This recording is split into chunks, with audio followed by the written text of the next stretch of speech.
Assalamualaikum warahmatullahi wabarakatuh. Bismillahirrahmanirrahim. Allahumma sholli ala Muhammad wa ala ali Muhammad.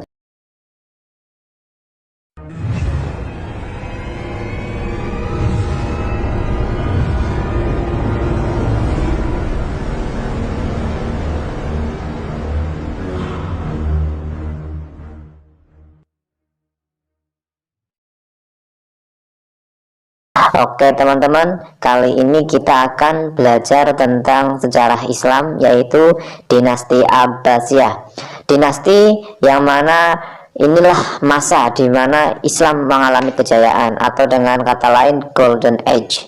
Ini terjadi di tahun 750 Masehi sampai 1258. Tahun inilah ya, atau dinasti inilah yang melahirkan nantinya para generasi-generasi emas umat Islam. Ya, dan sekarang kita melanjutkan dinasti Abbasiyah. Jadi secara pengertian hampir sama ya.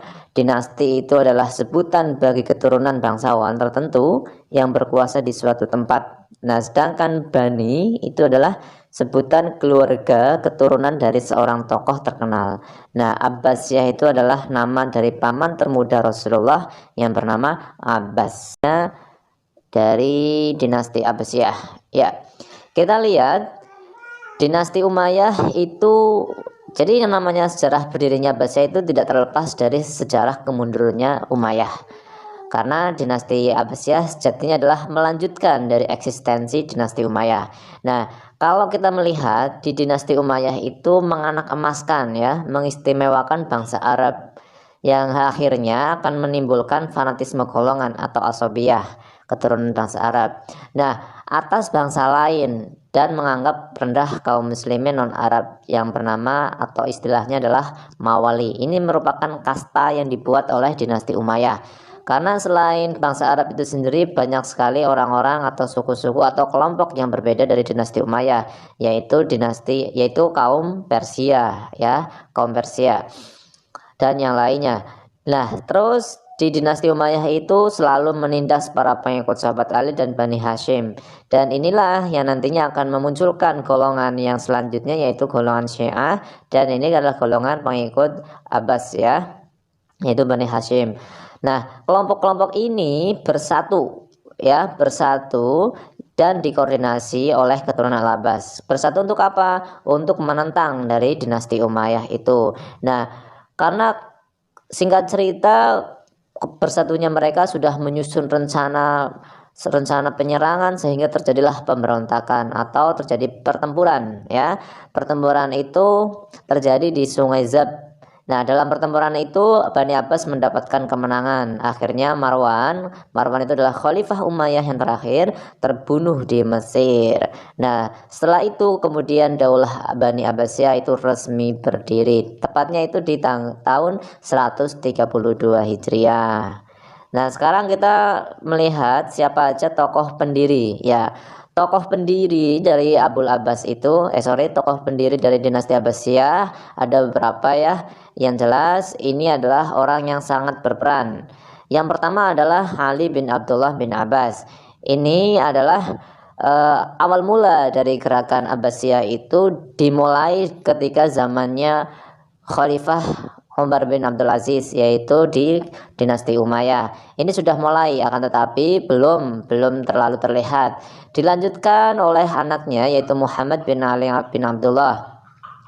Ya, terus ini juga meninggal, dilanjutkan oleh Ibrahim ya, Ibrahim. Nah, terus ini ada panglima ini, Abu Muslim al-Khurasani, yang nantinya ini akan berjasa dalam penumpasan atau penyerangan dinasti Umayyah.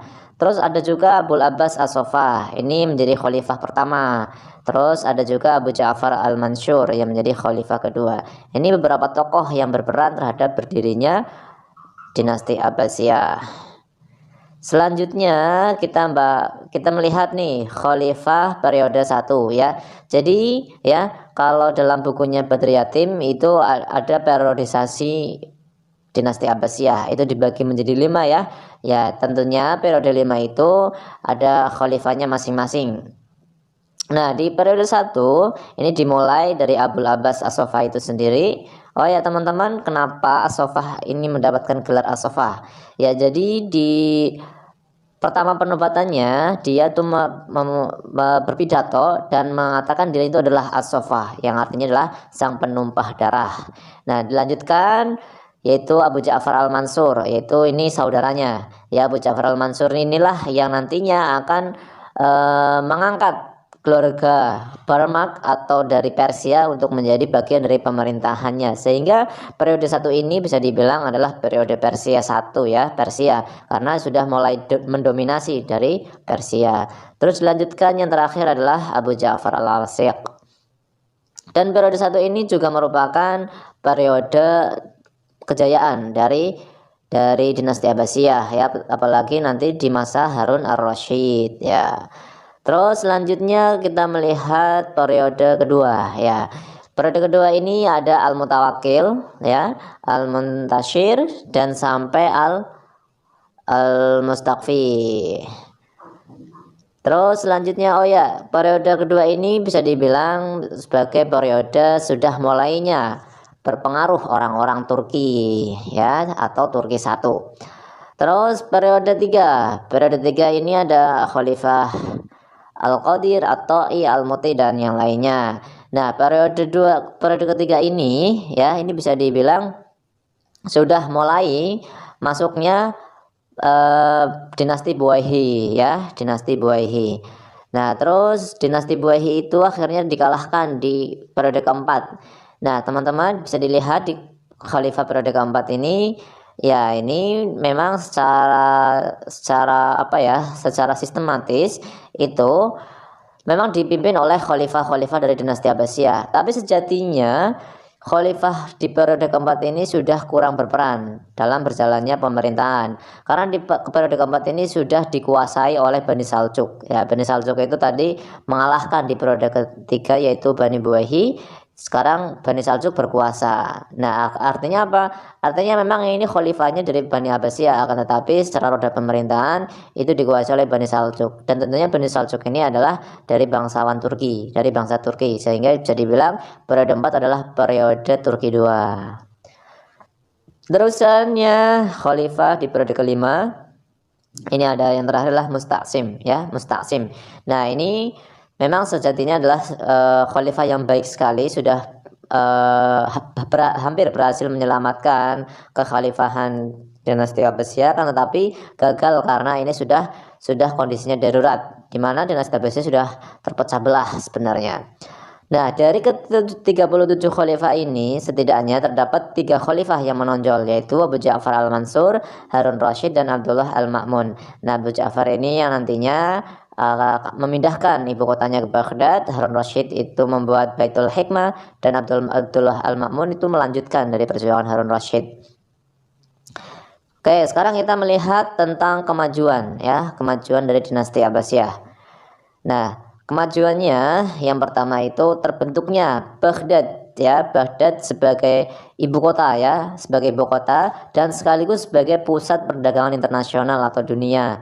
Nah, ini menggantikan dari Damaskus yang tadinya menjadi pusat. Sekarang saat itu adalah Damaskus menjadi nomor 2. Terus yang kedua adalah terciptanya perindustrian tambang ya, perindustrian seperti tambang, tekstil, dan yang lainnya. Juga terbentuknya kelembagaan negara yang semakin kompleks. Jadi kalau di zaman dinasti Umayyah itu ada 5 kelembagaan negara seperti POS ya, seperti Dewan Kharaj yaitu pajak, dan ketika dinasti Abbasiyah itu sudah semakin luas, seperti kurang lebih ada 14 kelembagaan. Yang keempat itu penerjemahan manuskrip Yunani, Persia, India. Jadi ketika kekuasaan Islam sudah semakin maju, sudah semakin luas, apalagi ibu kota Baghdad itu adalah merupakan kekuasaan Persia dulunya, sehingga bertemulah dengan peradaban-peradaban atau ilmu-ilmu yang budaya sebelumnya tinggalkan seperti budaya Persia, sehingga nantinya akan ada manuskrip kuno yang diterjemahkan dari bahasa Yunani, Persia maupun India ke dalam bahasa Arab, sehingga memunculkan dinamika keilmuan di situ ya. Selanjutnya nomor 5, didirikannya perpustakaan Baitul Hikmah. Nah, Baitul Hikmah inilah yang menjadi perpustakaan negara. Akan tetapi perpustakaan ini tidak hanya sebatas mengoleksi buku-buku atau buku-buku kuno dari kerajaan-kerajaan, tapi juga sebagai pusat penelitian ya, pusat kegiatan studi dan riset astronomi dan matematika. Sehingga ini seolah-olah menjadi pusat pendidikan dari dinasti Abbasiyah itu sendiri. Kita melihat salah satu keberhasilan dari dinasti Abbasiyah adalah melahirkan tokoh-tokoh yang sampai sekarang kita sering mendengarkannya. Bahkan sampai detik ini masih banyak orang-orang yang selalu membaca karangan-karangannya. Yaitu yang pertama adalah di bidang fikih. Di bidang fikih ini lahirlah Imam Abu Hanifah yang melahirkan madhab Hanafi ya. Ini ada Imam Malik yang melahirkan madhab Maliki. Imam Abu Hanifah ini ada di Irak ya. Imam Malik ini ada di Madinah. Terus ada Imam Syafi'i yang melahirkan madhab Syafi'i. Imam Ahmad bin Hambal melahirkan Hambali. Ini kita lihat ini adalah madhab-madhab yang sebagaimana kita ketahui ini adalah 4 madhab besar. Selain ini masih banyak lagi sebenarnya madhab ya. Ada madhab yang lain. Terus yang kedua adalah ilmu hadis. Nah, ilmu hadis ini melahirkan para imam-imam seperti Imam Bukhari, Imam Muslim, Ibnu Majah, Abu Daud, Imam An-Nasai, Imam Baihaqi. Nah, sedangkan dalam filsafat ini muncullah Al-Kindi ya. Al-Kindi ini yang mendapat gelar Muallim Tsani ya, yaitu guru besar kedua setelah Aristoteles. Juga ada Al-Farabi dan Ibnu Rushd. Terus ada di bidang kedokteran ada Ibnu Sina, Ar-Razi, di bidang matematika ada Al-Khawarizmi, ada Abul Wafa, di astronomi ada Al-Battani dan Al-Biruni, sedangkan di tasawuf ada Al-Ghazali, dan masih banyak yang lainnya teman-teman ya. Ini masih ini secara garis besar. Teman-teman bisa melihat soal ilmuwan dan sains, silakan ditonton video sebelumnya tentang ilmu dan sains. Insya Allah di situ ada tokoh-tokoh sekaligus karya-karyanya. Selanjutnya kita membaca tentang kemundurannya. Jadi ya mungkin sudah sebuah sunatullah, sebuah kejayaan itu akan terus digilirkan oleh Allah Subhanahu wa taala. Jadi saat itu kita melihat ya, peradaban telah dipegang oleh peradaban Persia, Romawi, selanjutnya dipegang oleh peradaban Islam, selanjutnya sekarang dipegang oleh peradaban Eropa setelah Renaissance, dan mungkin wallahu alam kita akan menggapai peradaban itu lagi kelak di periode selanjutnya, dan kita berdoa agar Allah senantiasa menjadikan kita atau nanti keturunan kita sebagai pelanjut dari perjuangan Rasulullah SAW. Ini kita lihat kemundurannya ya, kemunduran dari dinasti Abbasiyah itu yang pertama adalah persaingan antara bangsa-bangsa ya. Terus yang kedua adalah kemerosotan ekonomi karena banyaknya konflik internal sehingga menguras kas negara. Terus konflik keagamaan ini tidak hanya Islam dengan Sindik, tapi juga aliran-aliran dalam Islam itu sendiri seperti Syiah Sunni dengan Mu'tazilah Ahlus Sunnah, dan bahkan pertentangan antar mazhab seperti itu. Terus selanjutnya munculnya dinasti-dinasti kecil sebagai akibat perpecahan sosial yang berkepanjangan. Dinasti ini sangat banyak sekali teman-teman ya, sehingga dinasti ini nantinya akan menjadi faktor pemecah dari dinasti Abbasiyah seperti dinasti Aghlabiyah, dinasti Samawiyah, dan yang lainnya. Terus yang kelima adalah perang salib ya. Perang salib jelas ini adalah perang Kristen dengan Islam yang dalam memperebutkan Yerusalem ya, yang nantinya juga akan berpengaruh terhadap eksistensi dari dinasti Abbasiyah. Terus yang keenam adalah serangan bangsa Mongol ya, bangsa yang dibangun oleh Genghis Khan yang nantinya menyerang ke pintu Baghdad ya, saat itu dipimpin oleh Al-Mu'tasim Billah ya, dan bangsa Mongol itu dipimpin oleh Hulagu Khan yang memporak-porandakan seluruh bangunan, bahkan sampai literatur, buku-buku perpustakaan dari dinasti Abbasiyah, dan sampai saat itu berakhirlah kekuasaan dinasti Abbasiyah yang di tahun 1258 Masehi. Ini dengan ajaran. Oke teman-teman, seperti itu penjelasan singkatnya terkait sekian dari kami teman-teman. Silahkan klik tombol silahkan komentari dengan kritikan-kritikannya dan saran-saran.